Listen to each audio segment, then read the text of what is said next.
पांडवों की जन्म कथा।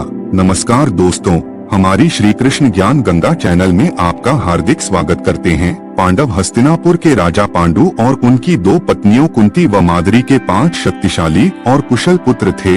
महाभारत में युधिष्ठिर, भीम, अर्जुन, नकुल और सहदेव ये 5 पांडव सबसे अधिक सराहना के पात्र रहे हैं। इनके जन्म की कहानी न सिर्फ दिलचस्प है बल्कि हैरान कर देने वाली भी है। एक बार राजा पांडु अपनी पत्नियों के साथ शिकार करने के लिए जंगल में गए। राजा पांडु को वहाँ एक हिरण का जोड़ा दिखाई दिया जो एक दूसरे से बेहद प्यार करता था। जब राजा की नजर उस जोड़े पर पड़ी तो उन्होंने तीर निकालकर नर हिरण को निशाना बनाया और तीर छोड़ दिया। तीर सीधा हिरण की छाती में जाकर लगा। वह हिरण कोई और नहीं बल्कि हिरण के वेश में ऋषि किदम्बा थे। उन्होंने पांडु को श्राप दिया कि वह जब भी किसी महिला के करीब जाएंगे तभी उनकी मृत्यु हो जाएगी। पांडु ने ऋषि किदम्बा से क्षमा मांगी लेकिन तब तक वो मर चुके थे। श्राप के कारण पांडु ने राज्य त्याग दिया और अपन पत्नियों से निवेदन किया कि वो वापस राज्य लौट जाएं। लेकिन उन्होंने मना कर दिया।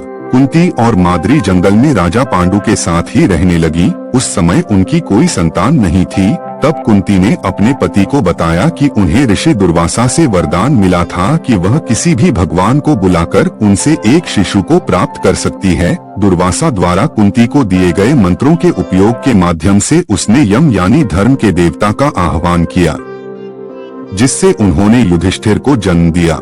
उसने फिर पवन देव से भीम, इंद्र देव से अर्जुन के रूप में एक और पुत्र प्राप्त किया। इस प्रकार उसके 3 पुत्र हो गए, लेकिन माद्री के एक भी पुत्र नहीं था।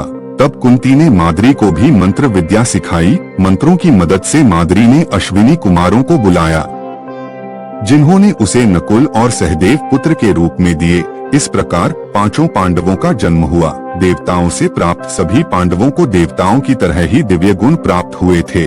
आपको हमारे द्वारा दी गई जानकारी कैसी लगी हमें कमेंट के माध्यम से जरूर बताएं। वीडियो को अंत तक देखने के लिए आपका बहुत बहुत धन्यवाद।